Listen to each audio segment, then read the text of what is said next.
Friends, कैसे उम्मीद करता हूँ आप ठीक होगे।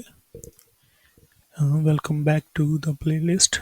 पिछली वीडियो में हमने देखा था कि what are the risks and benefits of investing in stock market. तो अगर वो वीडियो आपने नहीं देखा तो आप जाके देख सकते हो। इस वीडियो में हम देखेंगे कि what to consider in investment, निवेश में क्या देखें। तो इस बात पे आज चर्चा करेंगे। और सबसे पहले मैं डिस्क्लेमर देना चाहता हूँ कि यहाँ पे कोई फाइनेंशियल एडवाइस नहीं है, सिर्फ ये आपको एजुकेशनल पर्पसेस के लिए वीडियो है। कोई गेट रिच क्विक स्कीम यहाँ नहीं है। यहाँ गेट रिच स्लो सिखाया जाएगा और ना ही यहाँ पे चार्ट देखना और ट्रेडिंग करके आपको स्टॉक टिप दिए जाएंगे। यहाँ पे सिर्फ जो प्रूवन जेन्युइन एजुकेशन है, जो आपको लॉन्ग टर्म के लिए हेल्प करेगा, वही सिखाया जाएगा। तो दोस्तों, आइए चर्चा करते हैं आज की वीडियो में। आज हम देखेंगे कि निवेश करने में से पहले हमें क्या देखना चाहिए। तो काफ़ी चीज़ें होती हैं, लेकिन जो तीन मेन चीज़ें हैं वो है return on investment, transaction and investment cost and liquidity and other issues. तो आइए इनमें अभी हम डेल्व डीप करते हैं इन तीन चीज़ों पे। तो सबसे पहले हमें देखना है कि return on investment, capital and income stability, risk, transaction cost, minimum investment amount, liquidity, ease of investment, taxation. ये सभी बातें मैं अभी नेक्स्ट वीडियो में एक्सप्लेन करूँगा और एंड में इसका निचोड़ भी करूँगा। तो आप वीडियो के एंड तक बने रहिए। तो आप हमें कोई भी चीज़, निवेश हो या प्रॉपर्टी हो या शेयर्स हो, गोल्ड हो, कुछ भी हो, उसके ख़रीदने से पहले पिछली वीडियोस में हमने प्लेलिस्ट में देखा था कि एक फाइनेंशियल प्लान बनाना है, फिर इन्वेस्टमेंट स्ट्रेटजी बनानी है, उसके हिसाब से अपने आप को एजुकेट करना है, रिसर्च करनी है प्रॉपर। वो सब करने के बाद हमें, जब हम खरीदने लगते हैं उससे पहले हमें ये भी चीज़ें देखनी होती हैं। क्यों देखनी होती हैं ये मैं आपको बताऊंगा आगे। तो आइए देखते हैं।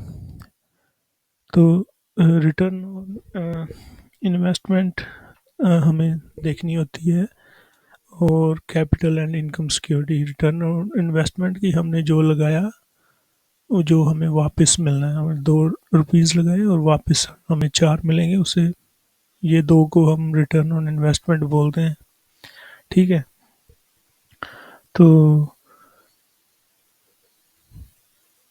रिटर्न ऑन इन्वेस्टमेंट की कॉमन जो फॉर्म होती है वो जहाँ तो होती है कैपिटल ग्रोथ या इनकम। कैपिटल ग्रोथ जैसे मैंने ये एग्जांपल दी है, और इनकम होती है जैसे शेयर्स में डिविडेंड मिलते हैं, प्रॉपर्टी में आपको रेंट मिलता है, तो एफडी में आपको इंटरेस्ट मिलता है। इसको बोलते हैं इनकम, कि ये जो जनरेट करती है आपकी इन्वेस्टमेंट। तो अगर इन्वेस्टमेंट की खुद की कैपिटल ग्रोथ होती है, ज़्यादातर ये शेयर्स में या प्रॉपर्टी में होती है, इसको बोलते हैं कैपिटल ग्रोथ। ठीक है दोस्तों।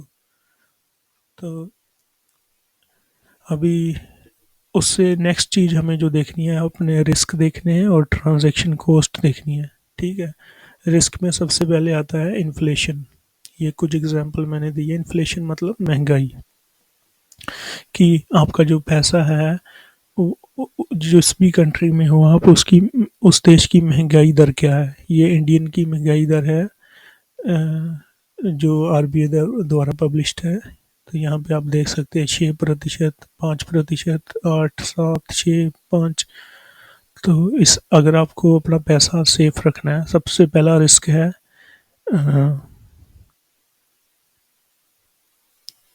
महंगाई। ठीक है। सबसे पहला रिस्क ये है। ठीक है। और भी रिस्क होते हैं। तो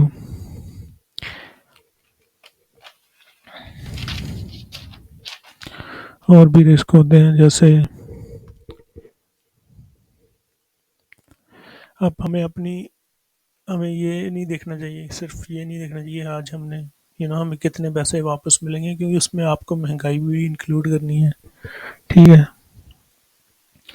तो आपको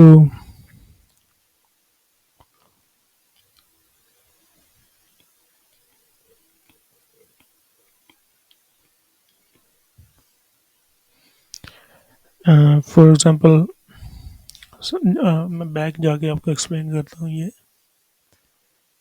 तो जैसे आपको इनकम, आपको देखना है कि आपको इनकम की फ्रिक्वेंसी क्या है। ठीक है, फ्रिक्वेंसी भी देखनी है, फ्रिक्वेंसी देखनी है। और इसमें जो कैपिटल ग्रोथ में शेयर बोनस, शेयर इश्यूज, इसमें भी आपको फ़ायदा मिलता है। ये मैंने पिछली वीडियो में एक्सप्लेन किया हुआ, प्लेलिस्ट की पहली वीडियो में एक्सप्लेन किया। आप देख सकते हो कि बजाज फाइनेंस ने 2016-17 में अपने एक, जिसके पास एक शेयर था, उसको 10 शेयर बोनस में दिए थे। ठीक है ना, ये भी मिलता है। तो coming back to the topic again, तो रिस्क में हमें देखने हैं, और उसके बाद में हमें देखना है कि हमें जो असल रिटर्न है, जो रियल रिटर्न है, वो क्या मिल रही है। इन्फ्लेशन डालने के बाद, ट्रांजैक्शन कॉस्ट डालने के बाद, ट्रांजैक्शन कॉस्ट मतलब ये देखिए, मैं आपको दिखाता हूँ ये। तो ये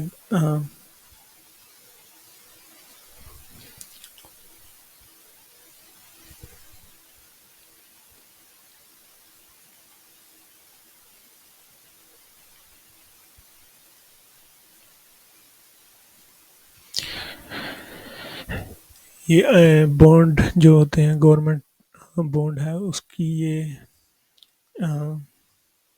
वेबसाइट है। तो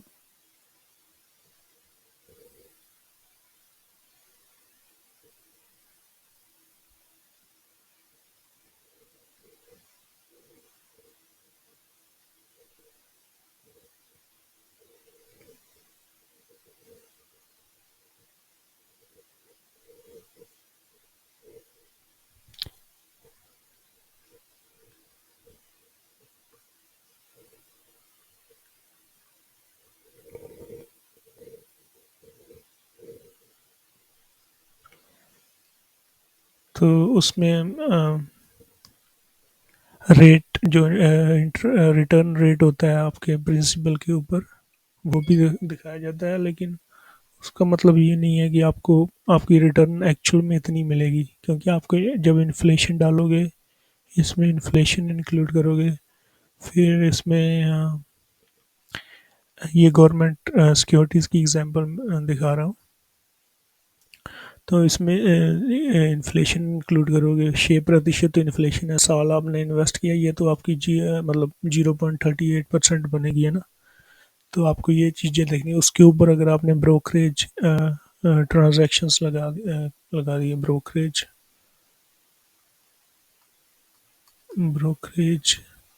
stamp duty, government exchange charges, government duties, तो ये सब चीज़ें अलग अलग इन्वेस्टमेंट में अलग अलग रेट होते हैं। ये आपको थोड़ा रिसर्च करना पड़ता है। तो इसलिए जब आप खरीदते हो तब भी आपको ब्रोकरेज देनी पड़ती है, जब आप बाय करते हो, जब सेल करते हो, तब भी आपको ये फीस देनी पड़ती हैं, और उसके ऊपर आपको टैक्स भी देना पड़ता है। ठीक ना, उसके बारे में हम नेक्स्ट देखते हैं। तो इसलिए जब भी आप कुछ खरीदते हो, कोई भी, तो उसके जो भी फाइनेंशियल सर्विस गाइड होता है, उसे देखना ज़रूरी होता है कि उनकी फ़ीस एंड चार्जेस क्या हैं। ठीक है, तो और ब्रोकर्स का भी अपना होता है फ़ीस एंड चार्जेस का गाइड। जैसे ये देखिए, ये इंडिया का सबसे बड़ा जो स्टॉक ब्रोकर है, उसका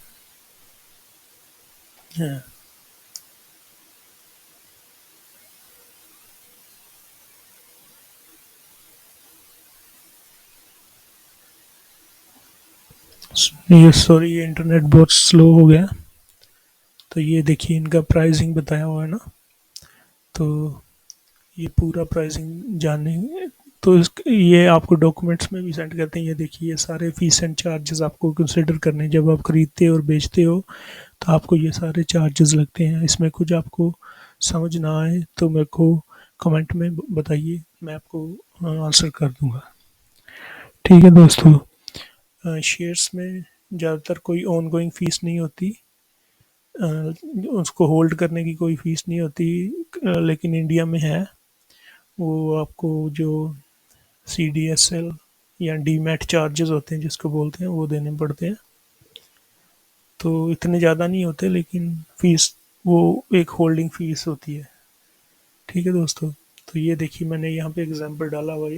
ये खरीद आप शेयर खरीदा और ये देखिए फ़ीस के ये सारी जो सॉरी, ये देखिए ये यहाँ तक सारी फ़ीस है। ये ट्रांजैक्शन चार्ज है, एनएससी ट्रांजैक्शन चार्ज है, स्टैंप ड्यूटी है, कैश डिलीवरी चार्ज है, इंटरस्टेट चार्ज जीएसटी है, इंटरस्टेट जीएसटी ऑन टैक्सेस है। फिर अ, ये पता नहीं ये डबल टैक्स क्यों कर रहे हैं, जीएसटी के काट टैक्स काटने बाद यहाँ ऊपर टैक्स के ऊपर ही जीएसटी लगाया हुआ है। ये काफ़ी स्ट्रेंज है, लेकिन एनीवेज। तो ये हो गया अभी स्टैम्प ड्यूटी जीएसटी मैंने आपको एक्सप्लेन कर दिया। तो आपको मिनिमम इन्वेस्टमेंट अमाउंट भी देखना है।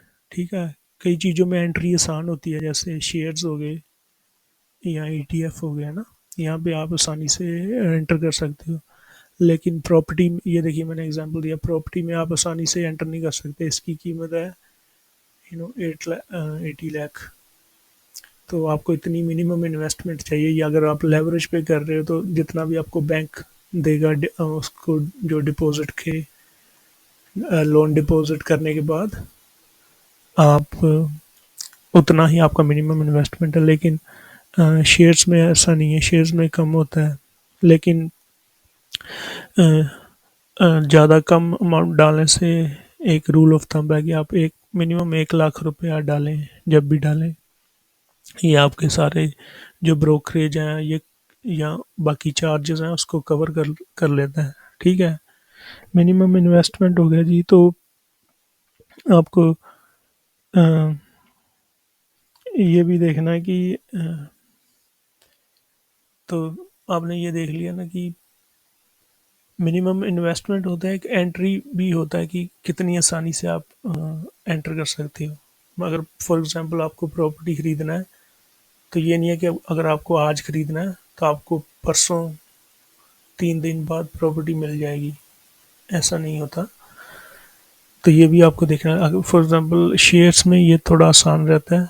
ये मैंने एग्जांपल दी है, शेयर इंडिया में आपको T+1 यानी कि 2 दिन के अंदर शेयर आपके डीमैट अकाउंट में आ जाते हैं, सिर्फ 2 दिन के अंदर बेचने और खरीदने में। तो ये थोड़ा आपको चीज़ें देखनी है कि डिफरेंस क्या है, तो फिर आप डिसीजन ले पाएंगे प्रॉपर। ठीक है दोस्तों, तो आपको ये भी देखना है कि लिक्विडिटी और अदर इश्यूज क्या हैं। लिक्विडिटी मतलब कि किसी भी चीज़ को आप कितनी जल्दी कैश में कन्वर्ट कर सकते हैं। मैंने पीछे प्रॉपर्टी की एग्जांपल दी है, प्रॉपर्टी को आप इतनी जल्दी कैश में कन्वर्ट नहीं कर सकते। ठीक है, तो अ, लेकिन जो स्टॉक मार्केट पे जो चीज़ें लिस्ट होती हैं उसको थोड़ा आप जल्दी कन्वर्ट कर सकते हो। ये इंडियन स्टॉक मार्केट का टाइमिंग दिया है 9:15 AM से 3:30 बजे तक PM, मंडे टू फ्राइडे। आप यहाँ पे अपना खरीद बेच कर सकते हो और आसानी से मतलब ये काफ़ी लिक्विड रहता है शेयर मार्केट, तो आप जल्दी इसको कन्वर्ट कर सकते हैं प्रॉपर्टी और बाकी इन्वेस्टमेंट के बदले। और जैसे एफडी होगी है ना, उसको भी आपका टाइम होता है, अगर टाइम से पहले उसको ब्रेक करोगे तो वो फीस आपको देनी पड़ेगी। ये चीज़ें आपको देखनी है, ठीक है, इन्वेस्टमेंट करने से पहले। तो जो बड़ी कंपनीज होती हैं ये नहीं है कि शेयर्स हमेशा लिक्विड होते हैं, ठीक है ना, वो सिर्फ बड़ी कंपनीज ही लिक्विड होती हैं। बिग जो स्मॉल कैप कंपनी होती हैं उसमें लिक्विडिटी कम होती है, ये भी आपको देखना है। अगर आप किसी स्मॉल कैप या पुअर कंपनी में एंटर कर लेते हो तो बाद में आपकी अमाउंट बड़ी है तो उसको आपको बेचने में दिक्कत आ सकती है। तो ये नहीं होता कि शेयर्स हमेशा ही लिक्विड होते हैं। इसलिए आपको अच्छी कंपनीज में निवेश करना है। इसके लिए आपकी जो रिसर्च है वो काम आएगी। अगर आपने प्रॉपर रिसर्च किया होगा तो आप ये डेंजर्स को अवॉइड कर सकते हैं आसानी से। तो ये हो गया।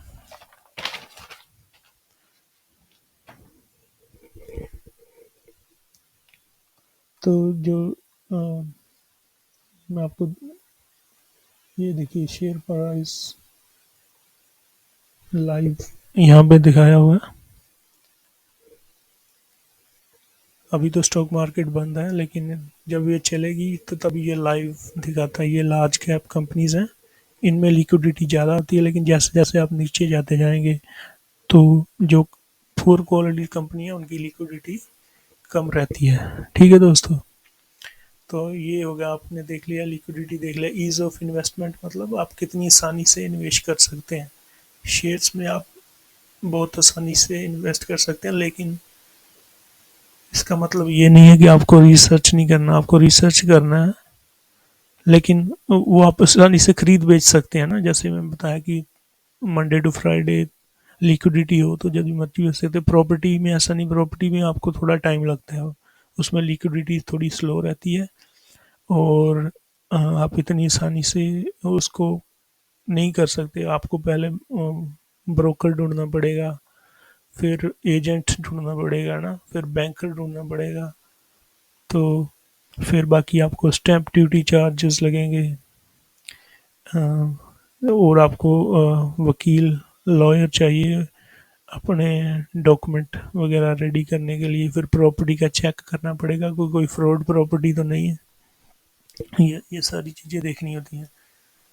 तो बाकी आपको ये भी देखना होता है कि टैक्सेशन, जब आप खरीदते हैं और बेचते हैं कोई भी इन्वेस्टमेंट, उसके उसके ऊपर आपको टैक्सेशन क्या लगता है, टैक्स क्या लगता है, ये भी आपको देखना होता है। तो ये मैंने इंडिया का टैक्स स्लैब आपको दिया। ये ओल्ड डिज़ाइन है, ये न्यू डिज़ाइन है। तो अगर आपकी टोटल इनकम है, जो टोटल इनकम है वो 3 लाख से कम है तो आपको कोई टैक्स नहीं देना होता। आप इस स्लैब में पढ़ते हो तो वो कोई भी इनकम हो सकती है, आपकी डिविडेंड इनकम हो सकती है, प्रॉपर्टी की हो सकती है। लेकिन आपकी टोटल अगर 3 लाख से ज़्यादा है तो फिर आपकी ये स्लैब हो जाएगी नंबर 2। तो आपको 5% देना होता है टैक्स, 3 लाख से अबव 6 लाख तक। ठीक है जी। तो उसके बाद अ, जो आप, अगर आपकी इनकम 6 लाख के और 9 लाख के बीच है तो आपको इतना टैक्स देना होता है, 15,000 प्लस 10% अबाव सिक्स लैक्स के ऊपर जो भी अमाउंट होगी 3 लाख, उसके आपको 6% लगेगा। और बाकी पहले वाले पे आपको 15,000 लगेगा साल का। ये आपको गवर्नमेंट को देना होता है, ये टोटल इनकम पे होता है। तो इसमें सारी इनकम होती है, आपकी सैलरी, आपके डिविडेंड। तो ये आपने देख लिया। तो अगर आपकी इनकम ज़्यादा, ये देखिए जैसे जैसे आपकी इनकम ऊपर जाएगी आपका टैक्स बढ़ी जाएगा। अगर आप 15 लाख से ज़्यादा कमाते हैं तो आपका ये देना होता है आपको 1.5 लाख रुपया प्लस 20%। जो भी 15 लाख से ऊपर होती है उसको, उसके आपको 30% देना होता है।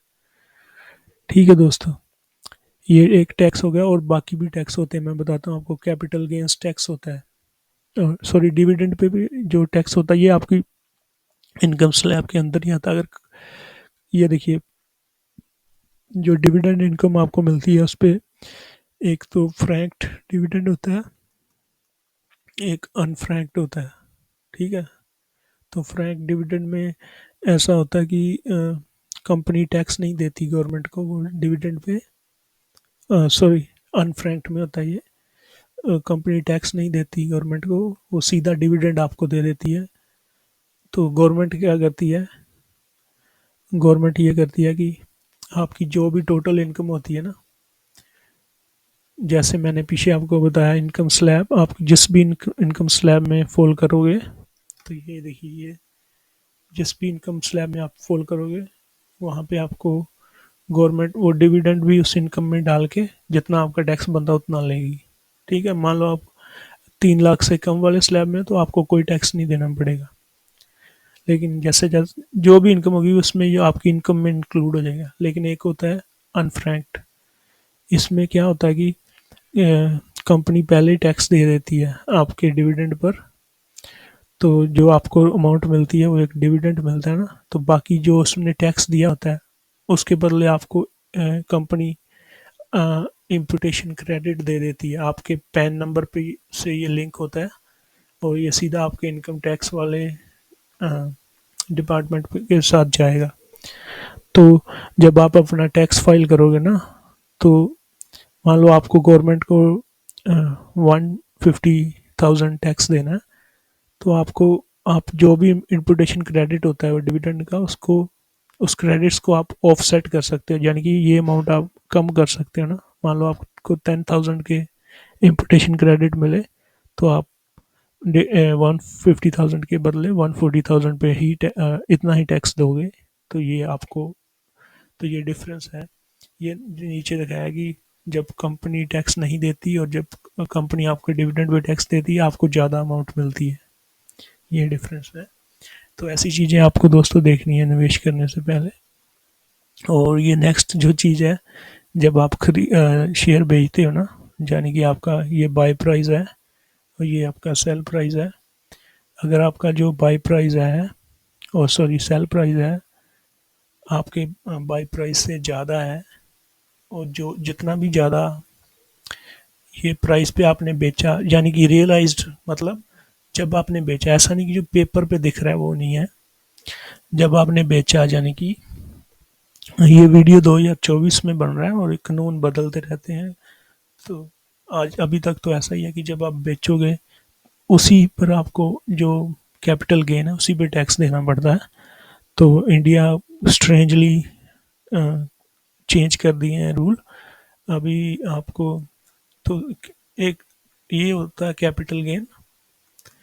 तो कैपिटल गेन भी दो तरह के होते हैं, एक होता है लॉन्ग टर्म, एक होता है शॉर्ट टर्म। तो अगर आप किसी भी इनकम इन्वेस्टमेंट को 1 साल के कम होल्ड करके हो, 1 साल के अंदर बेच देते हो, उसको बोलते हैं शॉर्ट टर्म कैपिटल गेन। अगर आप 1 साल से ज़्यादा होल्ड करते हो तो उसे बोलते हैं लॉन्ग टर्म कैपिटल गेन। तो 2024 में सरकार ने short term capital gain tax 15% से 20% कर दिया है। तो ये इंडिया में आप सीधा ही काट लेते हैं। ये हर कंट्री में ऐसा नहीं है। वो जो पीछे आपको बताया था ना, बाकी कंट्रीज में ऐसा है कि ये आपको अब जब आप बेचते हो ये आपकी इनकम टैक्स स्लैब के हिसाब से लगता है। लेकिन इंडिया में जब भी आप बेचते हो शॉर्ट टर्म, वो ब्रोकर ही काट लेता है, वो काट के गवर्नमेंट को दे देता है। तो पहले 15% था, अभी 20% है। तो जितना भी आपका प्रॉफिट होगा उस पर 20% गवर्नमेंट ले जाएगी, सिर्फ इस अमाउंट पे प्रॉफिट पे। शॉर्ट टर्म और लॉन्ग टर्म भी इन्होंने चेंज कर दिया है। तो पहली बात, लॉन्ग टर्म में कोई इंडेक्सेशन बेनिफिट नहीं रहा अभी, पहले था। इंडेक्सेशन बेनिफिट मतलब ये महंगाई अपने अकाउंट में लेता था। मान लो आपने 1990 में यू नो शेयर खरीदा 10 रुपए का ना, तो उससे आज तक यानी कि 2024 तक जो महंगाई दर थी, महंगाई यानी कि पैसे की कीमत हर साल 6% सालाना से कम हुई है ना। तो अगर हम हर साल 6% इसमें डालते तो यानी कि 0.60 सेंट्स पैसे हर साल हमारे कम होते जाते हैं हमारे कैपिटल में। ठीक ना। तो मान लो अगर इंडेक्सेशन होता, तो आज मतलब आज हम 2024 में इसको बेचते तो जो हमारा बाय प्राइस था वो 10 नहीं था, इंडेक्सेशन लगा के वो कम हो जाना था और ज़्यादा हो जाना था। ठीक है ना। तो मान लो उस आज आज इतना होना था, मगर आपने शेयर प्राइस 30 का बेचा आज, तो आपका जो कैपिटल गेन टैक्स था वो 10 बना। तो आपको सिर्फ 10 रुपीज़ पे टैक्स देना था। लेकिन अभी सरकार ने वो बंद कर दिया। तो अगर आप अभी बेचते हो तो आपको इन्फ्लेशन रेट वो नहीं लेंगे, तो अभी आपको 10 वही लगेगा आपका बाय प्राइस। तो आपका जो सेल है, आपका कैपिटल गेन है वो बना 20, तो आपको टैक्स देना पड़ेगा 20 रुपीज़ पे। तो ये आप डिफरेंस देख सकते हो। मेरे को पता नहीं ये गवर्नमेंट ने क्यों किया है। ये नीचे मैं आपको एग्जांपल देता हूँ ऑस्ट्रेलिया की कैपिटल गेन टैक्स की। ये देखिए, long term capital gain tax Australia में ऐसा है कि आपको 50%, आपको आधा टैक्स जो है ना वो माफ़ है। अ, तो मान लो आपने 100 रुपये का इन्वेस्टमेंट खरीदा कोई भी, तो आप उसको 1 साल के लिए होल्ड कर, 1 साल से ज़्यादा के लिए होल्ड किया ना, ये आपका बाय प्राइस है। तो आपने उसको 1 साल के बाद बेचा है। तो इस ऑस्ट्रेलिया में क्या है कि सबसे पहले आपको ना 50% डिस्काउंट मिलता है। तो आपकी जो आधी, मान लो आपने ये बेचा है 200 का, तो आपका कैपिटल गेन हुआ, मान लो आपने सिर्फ 250 का बेचा और आपका कैपिटल गेन हुआ 150, तो आपको सीधा उसके 75 रुपीज़ हैं जो वो टैक्स फ्री हो गए। मतलब उस पर कोई टैक्स नहीं है लॉन्ग टर्म पे, वो अपनी पॉकेट में जाएंगे आप, यानी कि 175 आपको मिल गए। मिल तो सारे जाते हैं, टैक्स आपको एंड ऑफ द ईयर देना होता है। तो ये 75 पे भी ऐसा नहीं है, वही टैक्स लगेगा जो भी आपकी इनकम टैक्स स्लैब होगी। जैसे मैंने आपको पीछे बताया ना, तो अगर आप मान लो आपकी इनकम 3 लाख से कम है फॉर एग्ज़ाम्पल, तो आपको ये टैक्स नहीं देना पड़ेगा, ये फ्री है आपको। तो अगर 6 लाख है तो आपको 6% देना पड़ेगा, अगर 6 लाख से ज़्यादा है। तो ऑस्ट्रेलिया में ऐसा है, लेकिन इंडियन में ऐसा नहीं है। इंडिया में हर कंट्री का ये अलग अलग होता है। इंडिया में आपको ना तो इंडेक्सेशन बेनिफिट है और ना ही अ, अ, मतलब अब पहले तो ये 10% था, अभी ये 12% हो गया से, तो आपको सीधा सीधा यही देना है बिना इंडेक्सेशन के। ठीक है दोस्तों, तो ये सारी चीज़ें आपको देखनी होती हैं इन्वेस्टमेंट के दौरान। तो आज की वीडियो के लिए इतना ही। नेक्स्ट वीडियो में हम देखेंगे कि how to buy and sell shares. ठीक है, तो ये पूरी प्लेलिस्ट है इन्वेस्टमेंट के लिए। अगर आपने पूरी वीडियोस नहीं देखी तो देखिए, आपको किसी कोई भी कोर्स खरीदने की ज़रूरत नहीं है और ना ही चार्ट देख के इन्वेस्टमेंट करने की ज़रूरत है। तो आपको खुद ही सीख जाएंगे कि इन्वेस्टमेंट कैसे करनी है। तो हमने यही सीखा कि समरी में कि एज ए इन्वेस्टर आपके पास काफ़ी ऑप्शंस होते हैं। तो आप अपनी रिसर्च और एक्सपर्टाइज पे डिसाइड करते हो कि आपको क्या खरीदना है। उसके बाद आपको जनरली आपके जो इन्वेस्टमेंट डिसीजन होता है वो आप अपने फाइनेंशियल प्लानिंग प्लस स्ट्रेटजी भी लेते हो, और जिसमें आपका एजुकेशन भी इंक्लूड होता है। और उसके बाद ख़रीदने से पहले आप देखते हो ये चीज़ें कि आपको cap return on investment, security risk, minimum investment amount, liquidity, taxes and ease of investment. तो ये सारी चीज़ें आपको देखनी होती हैं। तो सब चीज़ें करने के बाद आप डिसाइड